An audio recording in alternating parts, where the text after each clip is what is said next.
Il est 3 h du matin. À la gendarmerie de Murviel-les-Béziers, dans l'Hérault, une longue nuit commence pour Olivier, le chef de la brigade. Il vient d'être appelé sur une intervention délicate. Oui, de Charlie Bravo Murviel, départ sur l'incendie de... Bien reçu, 22. À 10 minutes de route, un important incendie s'est déclaré dans un commerce en plein centre d'un petit village. On a reçu un appel pour un feu de poubelle devant une supérette de village. Et la supérette est maintenant en partie calcinée. Sur place, les pompiers luttent contre le feu depuis plus d'1 heure.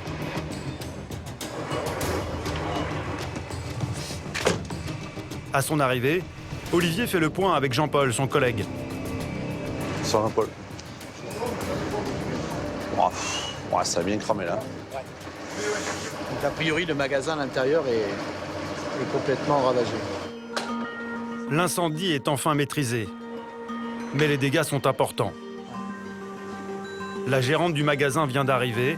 Elle est effondrée. On a eu 12 h et 14 h pour voir ça.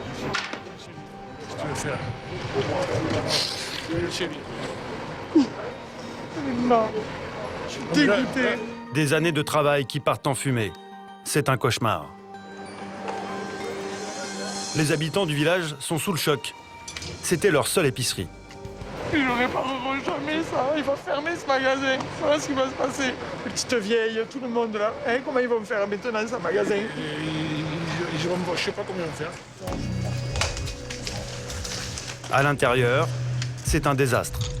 Attention à la tête. Seuls quelques rayons ont été épargnés. Le reste est entièrement détruit. Les frigos, la caisse, le sol, tout est calciné. Et le plafond s'est effondré. La partie principale du magasin a été touchée, donc l'entrée, toute la zone caisse, tous les congélateurs sont HS. Voilà, il y a au moins un tiers de la partie du magasin qui est brûlée. Pour les gendarmes, l'enquête commence. D'emblée, Olivier et Jean-Paul penchent pour la piste criminelle. Car c'est cette poubelle carbonisée qui est à l'origine de l'incendie. Ce que l'on peut dire, c'est que des premiers éléments de l'enquête, il s'avère qu'un feu a été mis au conteneur qui se trouvait à droite du rail où il y avait les bouteilles de gaz et serait à l'origine de l'incendie. Les bouteilles de gaz n'ont pas explosé. Il y en a juste une où il y avait une fuite de propane qui a été neutralisée par les services de secours. La catastrophe a été évitée de justesse. Si les bonbonnes de gaz avaient explosé, le souffle aurait fait de nombreuses victimes. Coïncidence troublante, d'autres poubelles ont brûlé à une centaine de mètres de la supérette. Là, il y a un troisième conteneur derrière mon lieutenant. Juste là, sur votre droite. 3 poubelles incendiées, mais impossible de relever des empreintes car il ne reste que des cendres. S'agit-il d'un règlement de compte ou d'un acte de vandalisme? Qui a bien pu mettre le feu? C'est ce que les gendarmes veulent déterminer. C'est obligatoirement quelqu'un qui a jeté quelque chose à l'intérieur incandescent et qui a provoqué cet incendie de container. Donc c'est évidemment quelqu'un qui l'a fait volontairement. Voilà. Pour trouver des indices, les gendarmes interrogent les voisins de la supérette. Vous avez vu des flammes, vous êtes descendu? Des flammes et que j'ai appelé les pompiers directement. D'accord. Moi j'étais chez moi, j'ai entendu... De suite, j'ai su que c'était du gaz. Là. Je suis sorti. Vous avez vu quelqu'un partir ou pas Moi, non. Non. En tout cas, vous avez entendu passer un groupe de jeunes. Oui, j'en ai entendu. Dans ce sens-là? Je suis pas sûr. Non, c'est partout, c'est le bordel. C'est tout le temps derrière. À la place du 14 juillet, tout ça, là? Partout, vous entendez. C'est Chicago, je crois. Ces habitants exaspérés ont entendu du bruit, mais ils n'ont rien vu. L'affaire s'annonce complexe. Vu l'ampleur des dégâts, les enquêteurs de la brigade de recherche de Béziers sont arrivés en renfort. Déjà, il faut entendre tous les témoins et ensuite entendre les jeunes un par un et voir s'il y en a un qui craque. De toute façon, t'as pas d'autre élément. On n'a aucun témoignage fiable. Seule hypothèse, celle d'un groupe de jeunes qui traînaient dans le quartier cette nuit-là. Les gendarmes vont devoir ratisser large pour retrouver les coupables. Une enquête qui va les mobiliser pendant plusieurs semaines.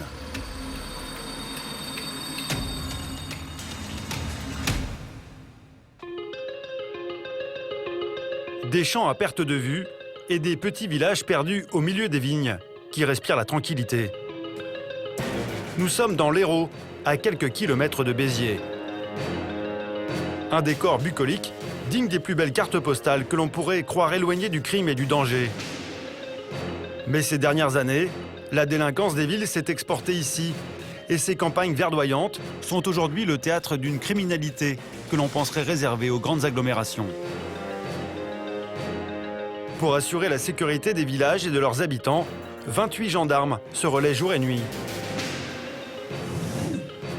Installés dans le petit village de Murviel-les-Béziers, leur brigade couvre un vaste territoire de 500 km². 29 villages qui s'étendent jusqu'à la périphérie de Béziers. Est-ce que tu vas nous dire la vérité sur les dossiers ou pas? Enquête, surveillance et intervention musclée. Loin des grandes villes, les missions des gendarmes sont beaucoup plus mouvementées qu'on ne l'imagine. C'est la gendarmerie. Laurent, 48 ans, est adjudant-chef. Il enquête sur une bande de voleurs adolescents. Mais moi, ça me fait pas sourire. À 14 ans, t'es mis en cause dans un vol aggravé. Olivier, le chef de brigade, doit faire preuve de sang-froid face à un couple qui se déchire. Elle m'a filé un coup de couteau et j'ai rien compris. Allez, hop, au sol, au sol, au sol, au sol, au sol, allez. Sur ces petites routes de campagne, un nouveau fléau sème la discorde au sein des ménages, la prostitution. Allez, au revoir. Le major Franck, 27 ans d'expérience dans la gendarmerie, va avoir du fil à retordre pour retrouver l'auteur de l'incendie criminel qui a détruit la supérette.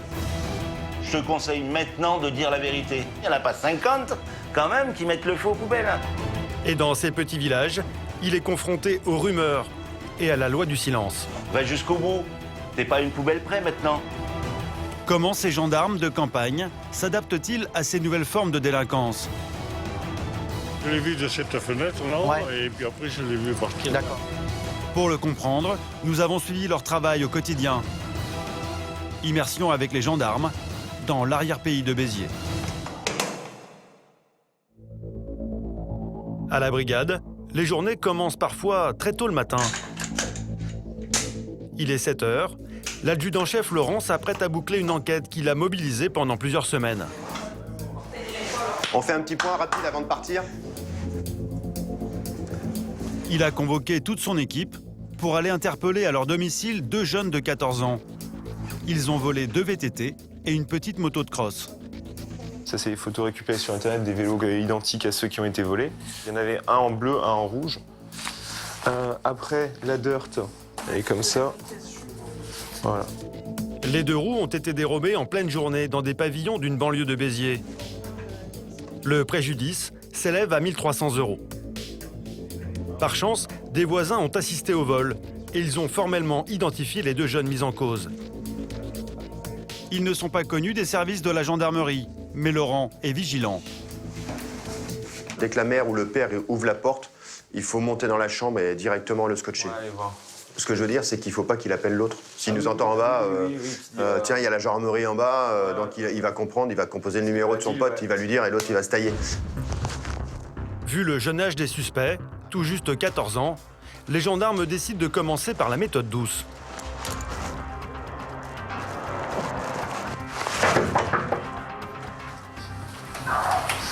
Bonjour, c'est la gendarmerie de Murviel. Il est où?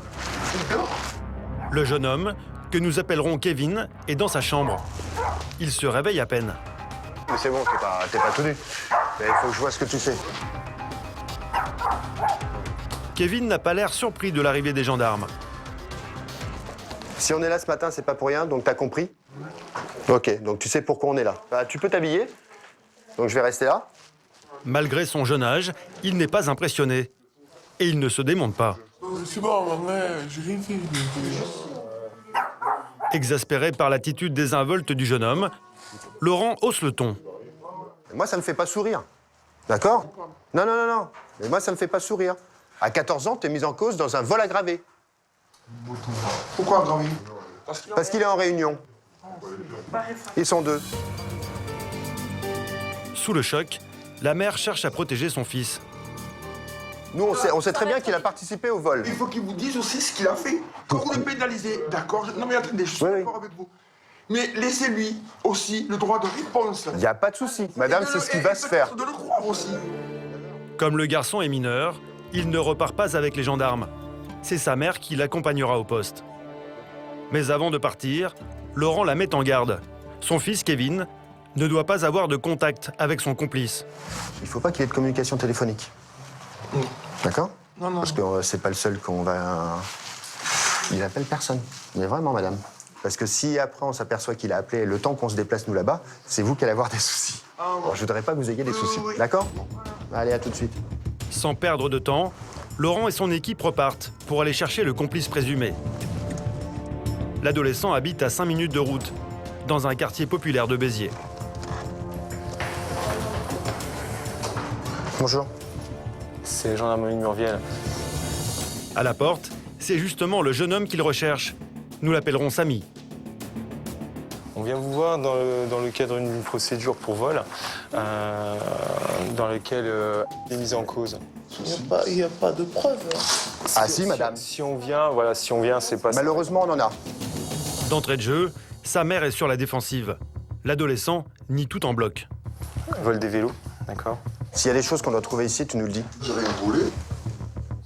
Pour le moment, les enquêteurs n'ont que les déclarations des témoins pour incriminer les deux jeunes garçons. Laurent veut des aveux, alors il tente de sensibiliser le frère aîné de Samy. Votre petit frère, il tourne très très mal. Il y a des témoins, on a tout. Ce que je veux vous dire, c'est que vous êtes le plus grand, il faut que ça s'arrête. Il a 14 ans, il faut qu'il s'arrête maintenant. Parce que s'il ne s'arrête pas, il va monter en puissance et il finira en prison. Avant de quitter les lieux, une dernière vérification.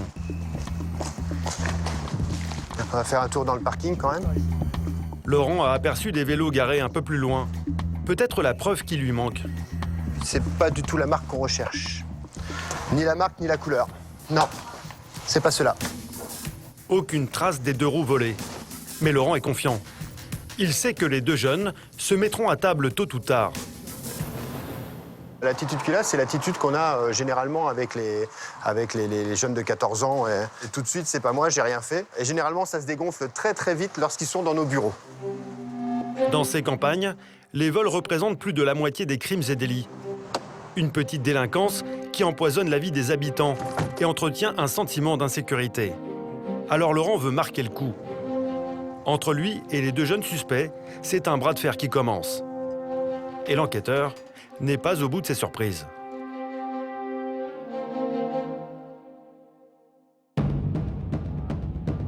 À l'autre bout de la circonscription, des collègues de Laurent viennent de recevoir un appel inquiétant. C'est encore un problème avec un jeune garçon. Mais cette fois, il est en détresse. Sa mère n'a plus de nouvelles de lui depuis la veille et elle craint le pire. On part sur une maman qui nous a signalé que son fils avait quitté le domicile familial en laissant une lettre, fait un petit mot à sa sœur en lui disant qu'il lui léguait son ordinateur et qu'il s'excusait d'avoir été un mauvais frère. Donc c'est pas bon signe. En 24 ans de service, Jean-Michel, l'adjudant-chef, a déjà eu à gérer ce genre de situation et il sait qu'il ne faut pas prendre l'affaire à la légère. Car dans ces vastes étendues de campagne, retrouver une personne disparue peut vite se transformer en cauchemar. Première étape, recueillir un maximum d'informations auprès de la famille. Il serait parti à quelle heure? Son réveil est à 6h du mat. Le réveil du téléphone est calé sur 6h du mat? Ok. Le jeune garçon aurait quitté son domicile il y a plus de 4 heures. Une durée inquiétante s'il s'agit d'une crise suicidaire. Donc là, personne ne l'a vu partir. 6h du mat, il est 10h30.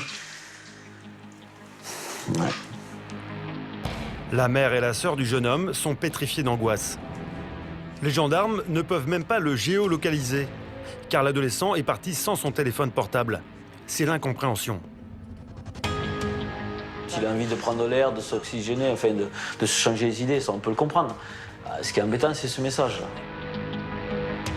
Dans la lettre qu'il a laissée, le jeune homme semble être au bord du gouffre, prêt à faire un geste fou. Alors le temps est compté. Mais pour le moment, Jean-Michel n'a aucun indice. Est-ce qu'il a des copains, des copines? Est-ce qu'il a une petite copine? Non, il est très fermé. Il a du mal à se faire des amis. Il en avait quelques-uns sur Internet, mais je les connais pas. Vous avez accès à son compte Internet? Il a vidé son ordinateur. Un comportement clair pour effacer toutes les informations le concernant. C'est un mauvais présage pour Jean-Michel. Quant à savoir où il a pu aller, les pistes sont minces. Mais le jeune homme aimait se promener avec sa petite sœur dans les environs. Est-ce qu'il a l'habitude de se balader dans le coin Il est parti une fois faire une balade avec l'électricité. Et vous êtes allé où? On est allé dans la grande grosse en gros. Ouais, mais où? Vers le barrage. Bon, allez, on va essayer de tourner, on va tourner, on va voir. Ok, on se tient au courant. Qui dit barrage, dit risque de noyade et donc danger de mort. C'est une course contre la montre qui commence.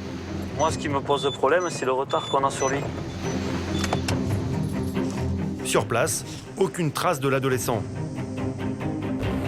C'est une fausse piste et un retour à la case départ.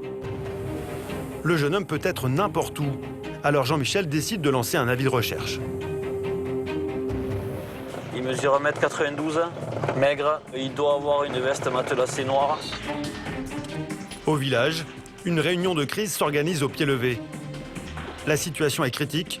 Jean-Michel sait qu'il doit faire vite. Là, s'il est parti dans la verte, comme on dit, dans la campagne, il peut ne pas croiser quelqu'un avant longtemps. Et si malheureusement il a mis fin à ses jours, il peut ne pas être retrouvé avant très longtemps aussi. À la tête du dispositif, le maire du village et le major Franck en treillis militaire. Des habitants de la commune et des chasseurs ont également répondu présents. Une aide précieuse pour couvrir les vastes étendues de campagne. Donc il fait beaucoup d'hectares, quoi. 1111 hectares. 1111 hectares. Avec le village. Avec le. Donc on va essayer de le quadriller ensemble. On a l'appui des chasseurs qui connaissent eux, les territoires mieux que nous, puisqu'ils le pratiquent régulièrement. On va avoir l'appui de l'équipe cynophile, donc le maître chien qui va arriver avec un chien de recherche. Une dizaine d'habitants sont déjà sur le terrain, à la recherche du jeune homme. Et leur mobilisation va porter ses fruits. Premier espoir, l'appel d'un agent municipal qui pense avoir aperçu l'adolescent. On y va là, on va. D'accord. Allez. Ouais, alors, on s'en occupe. Il serait sur une petite route à quelques kilomètres du village. Et il marchait là, il était... Oui, mais il ne voulait pas les suivre. Vas-y, va là-bas, il y a du monde là-bas qui marche. Ouais. C'est pas le jeune, ça? Non, plus loin. C'est pas lui, ça? C'est lui, ça. Non, c'est un autre. Ah, c'est pas lui, il fait pas 1m92, lui. Ah, ok. Ah, il est là-bas. Soudain, Jean-Michel reconnaît le jeune homme au détour d'un virage.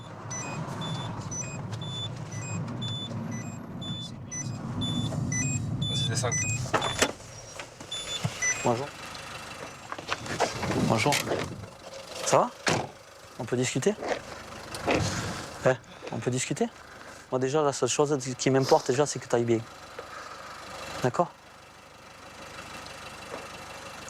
Assieds-toi 2 minutes, on va discuter. Allez, assieds-toi dans le véhicule. Toi là, 2 secondes. Assieds-toi. Le garçon semble complètement abattu. Qu'est-ce qui se passe? Tu comprends qu'on peut s'inquiéter quand même. Quand on lit le message que tu as laissé, quand tu pars comme ça sans affaire, sans quoi que ce soit, il y a de quoi s'inquiéter. Tu voulais partir? Tu voulais pas te faire de mal déjà? Regarde-moi. Regarde. Tu voulais pas te faire de mal? Tu sais pas? Tu vas venir avec nous, on va retourner au village. Jean-Michel est père de famille et il sait trouver les mots pour rassurer l'adolescent. C'est la fin d'une longue journée d'angoisse. Au village, sa mère l'attend. Pour elle, comme pour tous ses proches, c'est un grand ouf de soulagement. Les gendarmes ont évité le pire. Dans le sac du jeune homme, un élément sans équivoque sur ses intentions. Je vais pas y aller par 4 chemins. Je pense qu'il faut que tu te fasses aider. Est-ce que tu serais d'accord pour te faire hospitaliser, le temps déjà de rencontrer un psy, de faire un bilan. Et c'est avec ton accord. Le tact de Jean-Michel a payé. Le garçon accepte de partir à l'hôpital. Il sera soigné dans un service psychiatrique. En 24 ans de carrière à la campagne, le gendarme a appris à être à l'écoute. Et parmi ses collègues, il est connu pour ses talents de psychologue. C'est au feeling et à l'expérience, on va dire. Et il faut surtout pas les accabler, déjà, et prendre le temps de les écouter. On ne sait pas ce qu'il va devenir, mais dans tous les cas, aujourd'hui, on l'a aidé. On l'a aidé, on l'a secouru et on y a proposé une solution. Chaque année, les gendarmes de Murviel-les-Béziers traitent une douzaine de disparitions comme celle-ci. Un phénomène en hausse à la campagne, où les jeunes souffrent de l'isolement et de la solitude.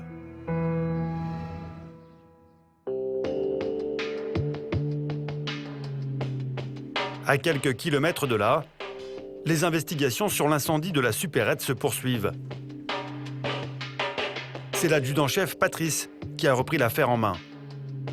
À l'origine de l'incendie, un feu de poubelle. Le gendarme est persuadé qu'il s'agit d'un acte de vandalisme commis par des adolescents.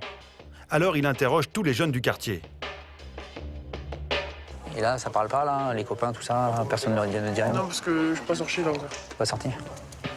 Bon, si jamais vous entendez quelque chose, n'hésitez pas.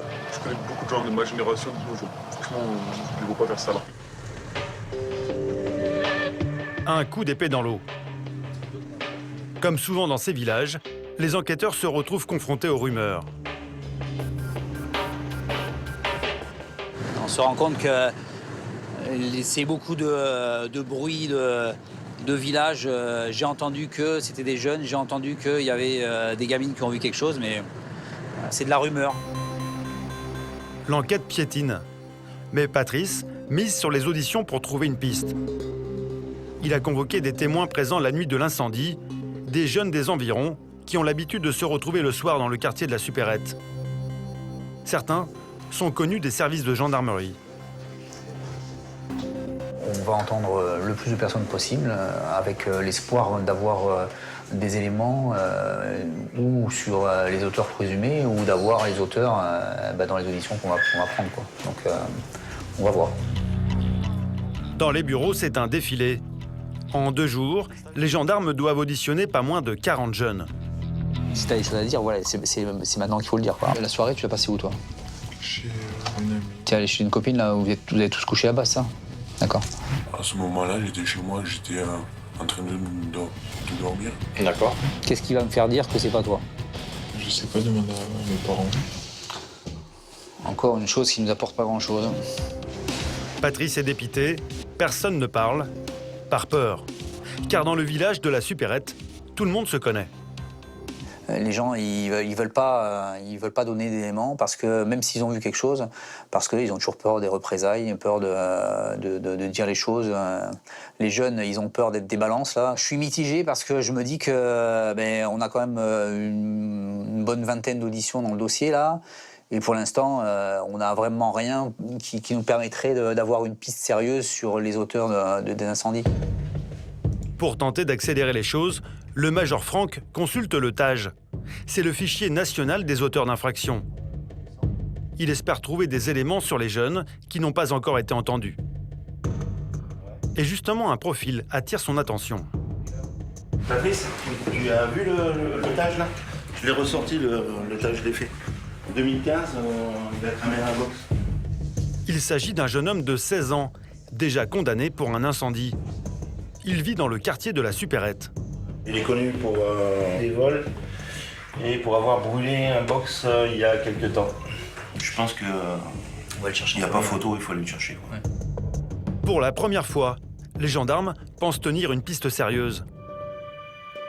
Retour dans le quartier de la Supérette. Patrice compte sur l'effet de surprise pour interpeller le jeune homme. C'est les gendarmes. Bonjour. Bonjour madame. On vient voir si... Elle est là ou quoi? Oui. On peut le voir s'il vous plaît? Qu'est-ce qu'il a fait encore? On va justement, je vais lui expliquer, je vais lui dire pourquoi, etc. Il va venir avec nous, il faut qu'il s'explique. Par rapport à quoi? Au feu? Ah non, il était là. franchement, là, non, c'est abusé. Et puis, madame... Mon fils est à la maison. D'accord.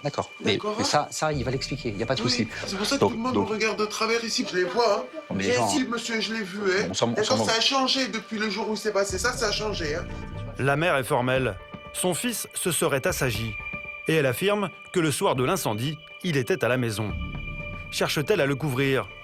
Pour en avoir le cœur net, Patrice veut entendre la version du jeune homme. Bonjour. C'est la gendarmerie de Murviel. On a besoin de vous voir. Pour avoir des explications sur votre emploi du temps, sur les dégradations par incendie qu'il y a eu la nuit dernière, la nuit d'avant. Tout comme sa mère, le jeune garçon affirme qu'il était chez lui. Mais Patrice a un doute. En fait, il va s'expliquer et s'il n'y a rien, il n'y a rien, point. Il repart et voilà, c'est tout. Hein, nous, ce qu'il faut, c'est qu'on vérifie. Donc, c'est quand même des dégâts importants là, au magasin. Ah oui, mais c'est clair, on a failli mourir quand même. Justement. C'est pour ça. Les de gaz, s'est éclaté. Tout à fait, madame. Direction la gendarmerie. Loin de sa famille, il sera peut-être plus bavard. Toi, le soir de l'incendie, là, explique-moi un peu ce que tu as fait, à quelle heure tu es rentré, tu étais avec qui? 23h. T'es rentré à 23h. Qui est-ce qui peut me confirmer ça? Mon frère, ma mère. Tu ressors ou pas après? Tu ressors pas? Je reste avec mon frère, c'est 3 mois, j'ai pas vu. T'as été au courant de ce qui s'est passé là, dans la nuit, quoi? J'ai entendu. T'as entendu? Tu es allé voir? Ouais. Voilà, la fenêtre avec mon frère. Ok. Les gendarmes n'ont aucun élément pour démonter son alibi. Encore une voie sans issue. Et vous en pensez des jeunes que vous avez entendus? Ils ont tous, de toute façon, ils sont tous. La limite, il y a la route, quoi. C'est les parents qui donnent les alibis. Et là, après, il y a des copains, ils sont à tel endroit. Ouais. Moi, je suis quand même surpris que dans un village, les jeunes, ils le sachent pas. Si c'est local, je suis vraiment surpris, quoi. Il n'y en a pas au moins un qui est balancé, quoi. Ouais. Je pense qu'à mon avis, il se chie dessus, là, parce qu'il ne pensait pas que ça prend une telle importance, quand même. Pour le major Franck, l'hypothèse d'une bande de jeunes incendiaires ne tient pas la route. L'enquête est au point mort. Pourtant, vous allez voir qu'un élément décisif va faire basculer leurs investigations. À force de frapper aux portes et d'entendre des témoins, les indices vont s'accumuler.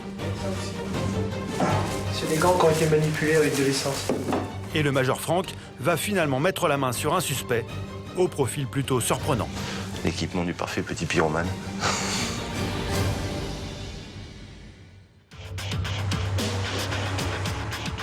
À la brigade, c'est une autre affaire qui devrait bientôt aboutir. Celle du vol des 2 vélos et de la moto. Kevin et Samy, les 2 adolescents de 14 ans suspectés d'avoir commis le délit, sont entendus séparément pour éviter qu'ils n'accordent leur version. La raison pour laquelle tu es ici, c'est pour des vols qui ont été commis sur... Donc il s'agit de vols de vélos, le vol d'une dirt. Tu les reconnais, les vélos, la couleur? Je te montre juste comme ça, il y avait celui-là et celui-là, d'accord? Après seulement quelques minutes d'interrogatoire, Kevin est le premier à passer aux aveux. Comment ça s'est passé? C'était quoi, l'après-midi? Oui. Après un match de foot? Oui. Vous traînez dans le village? Quoi, vous passez devant une maison ou par hasard ou c'est quoi? Par hasard. Et ensuite, qu'est-ce qui se passe? Et après, moi je me suis éloigné. Ouais. Comme il y a le portail, il est petit. Et voilà, il a pris. Il, c'est qui? Mon service. C'est du bout des lèvres que l'adolescent dénonce son complice. Mais problème, dans la pièce d'à côté, face à Edwige, l'autre adolescent dit exactement l'inverse. Et il a beaucoup moins de scrupules à lâcher un nom. Il monte, moi je monte sur le mur, il prend les 2 vélos, et après moi je les prends, je les fais tomber, je les mets de l'autre côté, en fait j'étais sur le mur, j'ai fait passer. D'accord. Du coup après, il les a pris les 2, il a pris les 2 vélos. Ah mais c'est vrai, je vous jure c'est vrai. Samy affirme avec aplomb que son copain Kevin aurait emporté les vélos. Pourtant, les enquêteurs sont persuadés que c'est bien lui le meneur. Alors Laurent, qui supervise l'affaire, hausse le ton. Arrête de te la jouer, arrête de te la jouer. Parce que non seulement tu te fous de nous, tu n'assumes pas, tu balances les autres. Dans 4 ans, le jour de tes 18 ans, tu es seul responsable des conneries que tu feras. Il n'y aura pas papa et maman qui viendront. Maintenant, si c'est l'avenir que tu veux te construire, c'est toi qui le choisis. Loin d'être impressionné, Samy n'en démord pas. Dans la pièce d'à côté, Kevin semble plus fragile. L'enquêteur décide d'utiliser la manière douce pour le convaincre. Ça sert à rien d'aller protéger les copains parce que c'est pas des potes, quoi. Ils t'emmènent dans les ennuis. Tu me dis clairement les choses et ça se passera très bien. Qui l'a pris? Il y avait juste qui a pris, toi tu l'as pas prise? J'ai pas pris, j'ai juste aidé à le prendre. Les choses semblent claires pour les gendarmes. Samy serait bien le meneur et Kevin n'aurait joué qu'un rôle secondaire, ce qui confirme les déclarations des voisins témoins du vol. Une simple bêtise d'adolescent qui entraîne de lourdes conséquences. Pour les parents, c'est la douche froide. Le procureur nous a dit de lui faire les entrepôts, donc les empreintes, il va être fiché, empreintes, photos et ADN. Voilà. Ça ne veut pas dire qu'à sa majorité, il aura un casier. Vous voyez ce que je veux dire? Oui. Ça veut dire que juste, il sera enregistré dans une base, de telle manière que s'il refait une bêtise ou quoi que ce soit, il sera dedans. Voilà. À seulement 14 ans, les deux jeunes font leur entrée dans les fichiers de la gendarmerie. En lisant le procès-verbal, la mère de Kevin tombe des nues.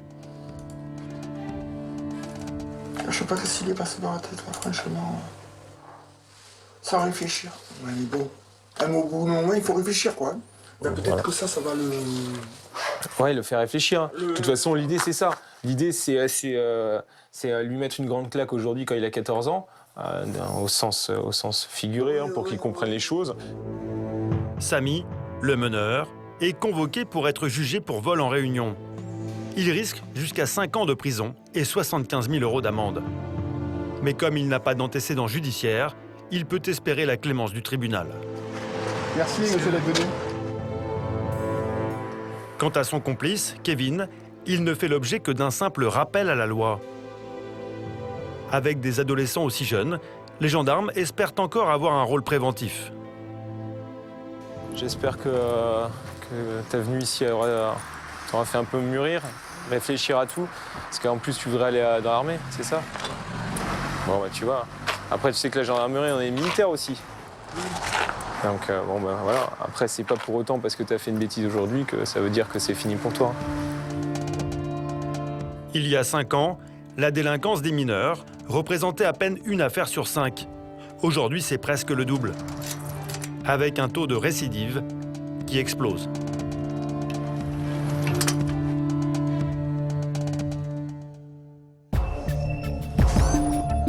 Il est 18 h, nouvelle alerte pour les gendarmes. Edwige et Olivier, le chef de la brigade, doivent intervenir sur une affaire de violence conjugale. C'est l'autre phénomène en constante augmentation dans les zones rurales. Une dispute violente au sein d'un couple se serait réglée à coups de couteau. Monsieur serait ivre, il aurait tout cassé dans la maison et pour se défendre, la dame aurait pris un couteau, lui aurait mis un coup de couteau. On n'a pas plus d'éléments sur les faits. Quand les gendarmes arrivent sur place, l'homme, un père de famille d'une 40aine d'années, s'apprête à partir en voiture. Bonjour monsieur. Qu'est-ce qui s'est passé? Une rupture. Vous êtes fâché et... Oui, Et elle vous a fait mal. Elle est où la plaie? Pas de plaie. Je suis rentré, elle m'a dit tu me casses les couilles. Elle m'a filé un coup de couteau et j'ai rien compris. Vous l'avez violenté ou pas? Ah non, je l'ai absolument pas touché. Mais madame, on verra après.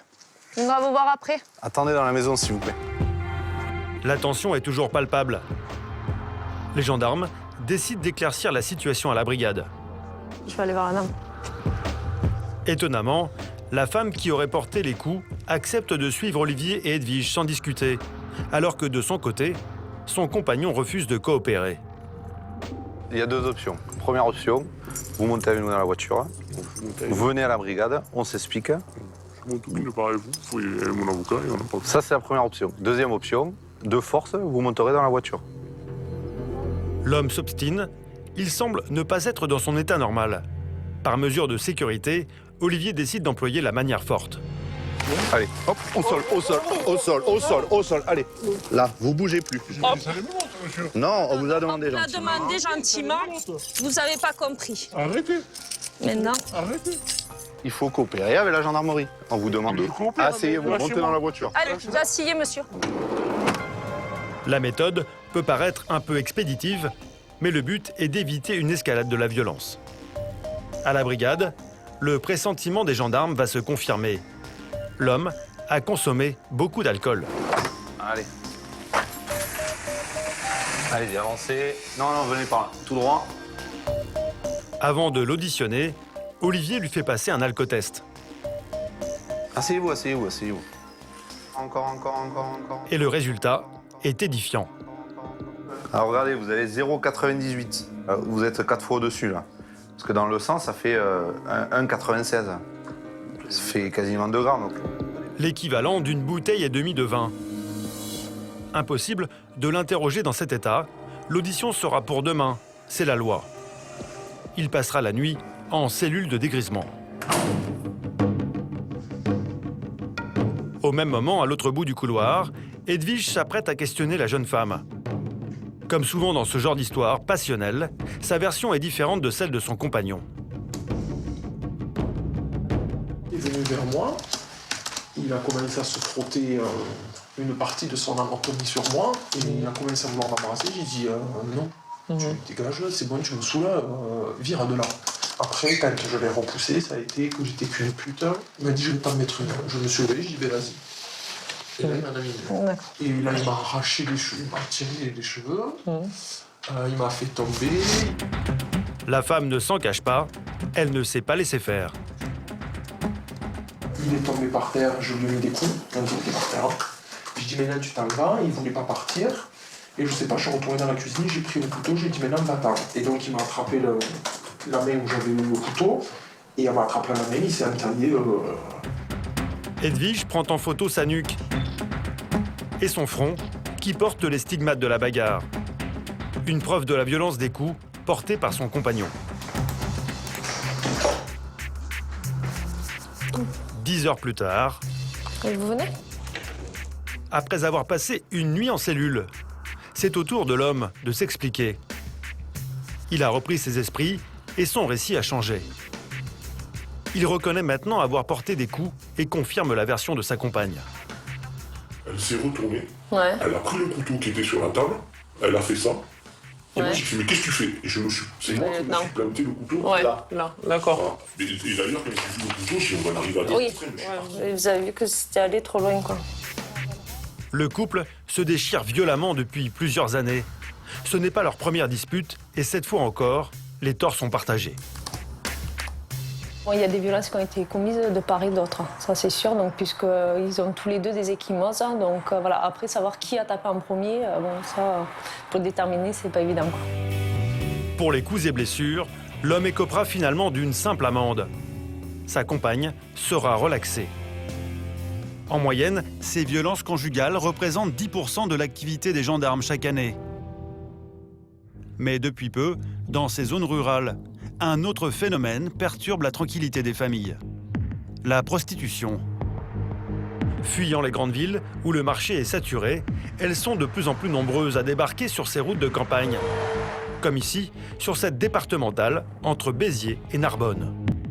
Ouais, mais on les voit toujours. Ah ouais. Bah, l'avantage, c'est leur couleur. Tout à l'heure, on avait du jaune fluo, là, on a du rose fluo. Ah, il faut qu'elles soient visibles au bord de la route. Cet après-midi, avec un collègue, Jean-Michel a installé une surveillance près de cet axe routier très fréquenté. Arrêt, ralentissement intempestif, demi-tour, plusieurs accidents ont déjà eu lieu. Alors les gendarmes veulent stopper le phénomène.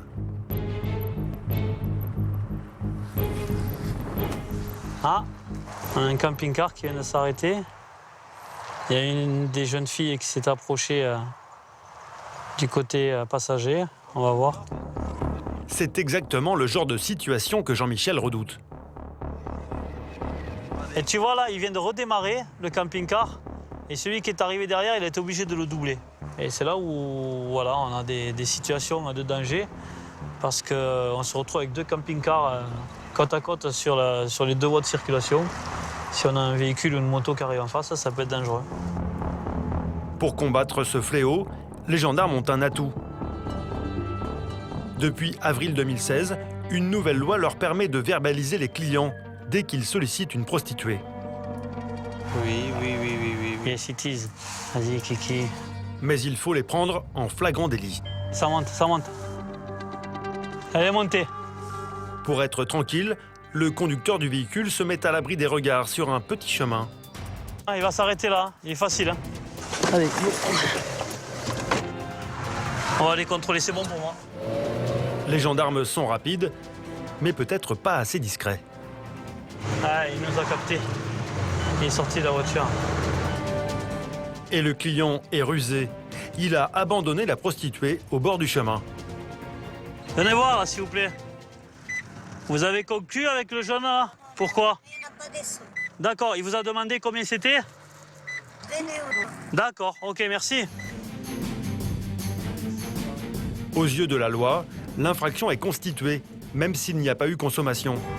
C'est la volonté de rémunérer la prostituée qui compte. Ah non, il sait se barrer. Alors Jean-Michel et son collègue décident d'appréhender le conducteur. Bonjour monsieur, la gendarmerie. Vous coupez votre moteur s'il vous plaît. Vous avez monté la jeune fille dans le véhicule? Elle était là, j'ai vu des filles là-bas, il y en avait une sur le chemin, j'ai discuté avec elle. Ouais, elle est montée dans votre véhicule monsieur. Ouais, mais elle s'est assise parce qu'elle m'a demandé de manger. C'est pas ce qu'elle nous dit. L'individu n'a pas conclu, alors il pense pouvoir échapper à la sanction. La route, vous la prenez suffisamment de fois pour savoir que ce sont des prostituées? Attendez, j'ai rien à me reprocher, j'ai rien fait. Vous avez chargé la prostituée, vous aviez l'intention de commettre un acte sexuel avec elle, moyennant finances. Ouais. Monsieur, moi je vais vous relever le recours à une prostituée, d'accord? Pour cette infraction, l'amende peut aller jusqu'à 1 500 €. C'est au procureur d'en décider et il va être clément. Le client s'en sortira avec un simple rappel à la loi. Avec des actions comme celle-ci, les gendarmes espèrent faire diminuer la prostitution. Allez, au revoir. Mais pour le moment, les filles de joie sont toujours aussi nombreuses dans l'arrière-pays de Béziers.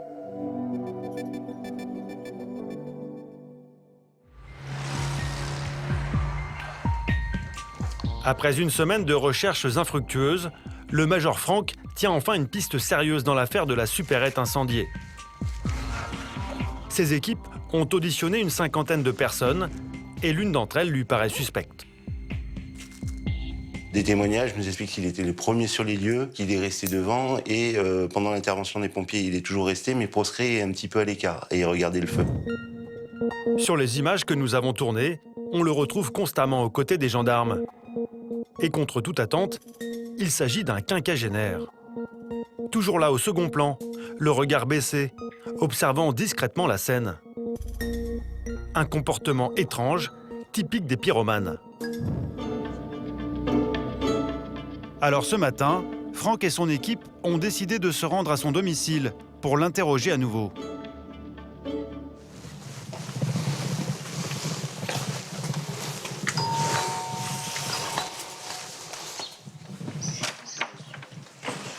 Bonjour madame. Votre mari est là? Non, il est hospitalisé. Il est hospitalisé depuis quand? Vendredi. Pourquoi il est hospitalisé? Pour l'alcool. Pour l'alcool? Oui. On peut vous voir 2 minutes? L'homme est depuis quelques jours en cure de désintoxication pour un problème d'alcool. On voulait voir votre mari justement par rapport aux faits qui sont survenus la semaine dernière. Oui. Hein, les incendies. Oui. Ouais. Oui. Vous êtes au courant de quelque chose? Ah non, pas du tout. Non, pas du tout. Sa femme n'a pas l'air surprise de voir les gendarmes débarquer chez elle. Instable, l'homme provoquerait des conflits de voisinage assez régulièrement. Franck sent qu'il est sur la bonne voie et il décide de fouiller la maison. Il a son petit bordel, comme je dis là-bas. Son atelier, comme je dis. Ah d'accord. Les enquêteurs ont besoin de preuves matérielles et ils ne vont pas tarder à mettre la main sur des éléments accablants. Comme ce bidon. Ah, de l'essence? Et ça aussi. C'est des gants qui ont été manipulés avec de l'essence. De l'essence, des gants, des bougies et des aiguilles de pain. l'équipement du parfait petit pyromane. Franck peut avoir le sourire. Il tient enfin une piste sérieuse. Voilà, merci beaucoup, madame. Au revoir. Au revoir. Les enquêteurs repartent les mains pleines. Mais problème. Pour pouvoir interroger l'individu, ils vont devoir attendre la fin de sa cure de désintoxication. Car lors de son audition, le pyromane présumé ne doit pas être sous l'influence de l'alcool.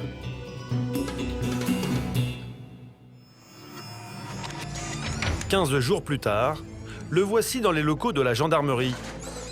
Il est en garde à vue. Asseyez-vous. Bon, vous savez pourquoi vous êtes là?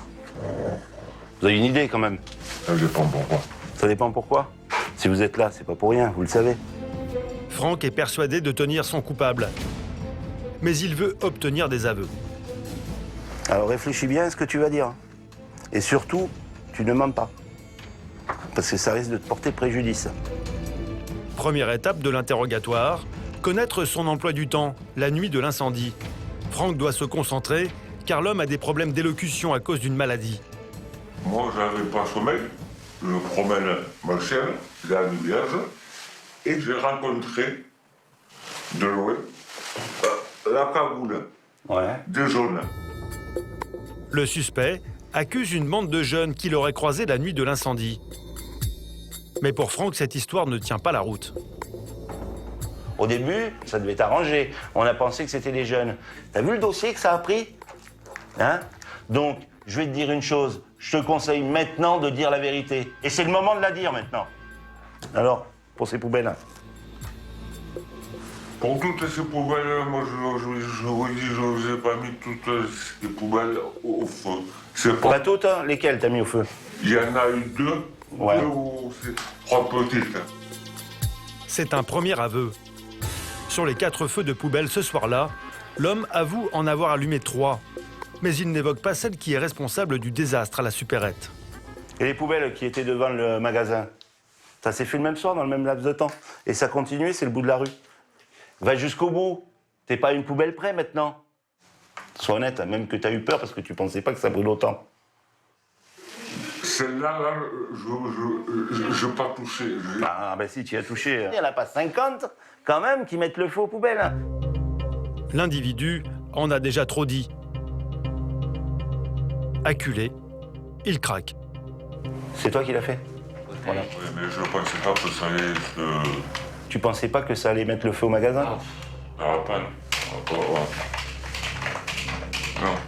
Je ne pensais pas que de là, ça allait brûler là-bas, et de là, ça allait brûler là-bas.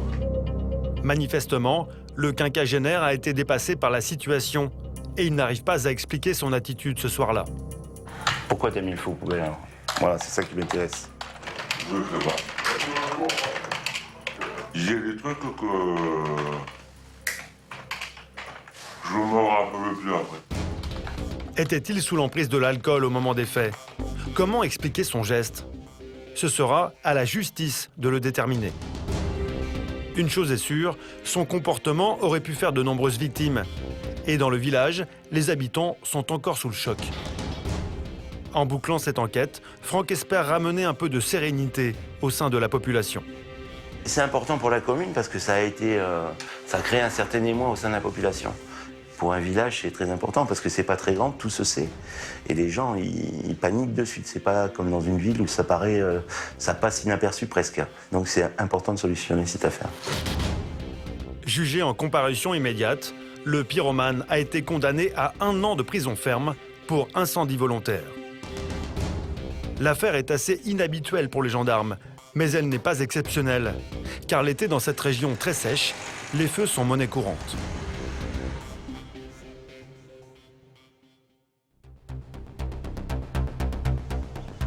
Quelques jours plus tard, rebelote. Au milieu des vignes et de la garrigue, un spectaculaire incendie menace les habitations. Appelés en urgence, les gendarmes vont devoir sécuriser le périmètre et comprendre ce qui s'est passé. Le feu s'est-il déclenché de manière accidentelle ou est-il encore d'origine criminelle? La maréchale des logis-chefs Isabelle va devoir le déterminer. On va essayer d'identifier l'origine du feu. Il fait chaud, il y a du vent, c'est sec, archi sec même. Donc ouais, le feu a dû prendre très très vite. Ouais. Plusieurs hectares de pinèdes ont été touchés. Tout autour, l'air est irrespirable. Sur place, les pompiers ont mobilisé d'énormes moyens. Une douzaine de camions et 2 Canadair.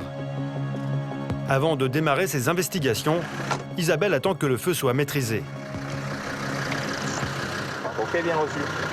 Pélican 35 du COS, vous avez autorisation de leur gaz, compris ? À chaque passage, les 2 avions Pélican déversent près de 12 tonnes d'eau, avant de retourner se ravitailler en mer, 50 km plus loin. Un combat acharné qui va durer plus de 2 heures et qui va être payant. C'est maîtrisé là de ce côté-là Là, de ce côté-là, jusque là-bas, ça risque plus rien. Bah allez, bon courage, à plus tard. Hein. Isabelle et ses collègues peuvent désormais explorer la zone où l'incendie s'est déclenché. On retrouve des traces de feu par ici, donc après ça saute. C'est sauté là où vous voyez, il y a encore de la pinède et du pain. C'est monté, et après le feu s'est décalé sur la gauche. Il n'est pas allé à droite, heureusement, parce qu'il y a le village. Et donc il est parti sur la gauche. Le foyer est identifié, mais pour le moment, aucun indice sur les causes de l'incendie. Quant aux habitants des alentours, ils ne semblent pas avoir vu grand-chose. Oui, il y a des petits morceaux qui m'appartiennent. Ouais. D'accord. Surtout là-haut, parce que c'est allé jusqu'à là-haut. Mais quelques minutes plus tard, coup de théâtre. Un homme se présente spontanément aux gendarmes. Il craint d'être à l'origine de la catastrophe. C'est un employé viticole. Il avoue aux gendarmes avoir brûlé des branchages un peu plus tôt dans la matinée, là où l'incendie s'est déclaré. Il était rempli le trou ? Oui, il y avait des branches, quoi, à ras de la terre. À ras de la terre. Et c'est des branches, donc les feuilles sont sèches, ça brûle bien, quoi. Ouais, d'accord, vous ne mettez pas d'essence par-dessus ou quoi que ce soit. Moi, j'ai remis. Isabelle comprend enfin le scénario. Les viticulteurs, c'est vrai, ont le droit de faire un écobuage, qu'on peut appeler un écobuage, et donc de mettre le feu. Mais le problème, c'est qu'il a laissé sans surveillance. Mais à 11 h, c'est ce qu'il nous disait tout à l'heure, c'est qu'il n'y avait pas autant de vent que maintenant. À cause d'une simple erreur d'inattention, près de 5 hectares de garrigues sont partis en fumée. Abasourdi, le jeune homme commence à réaliser les conséquences de sa négligence. Pour le monsieur, là, on va rendre compte au parquet, parce qu'il y a quand même pas mal de moyens engagés, il y a une grosse superficie. Par chance, il n'y a pas eu de victimes, ni de blessés. Pour cet incendie involontaire, l'individu risque jusqu'à 30 000 € d'amende et 2 ans de prison. Cette fois, l'enquête est vite bouclée, mais d'autres affaires attendent les gendarmes. En moyenne, chaque année, dans l'arrière-pays de Béziers, ils interviennent sur plus de 1200 crimes et délits.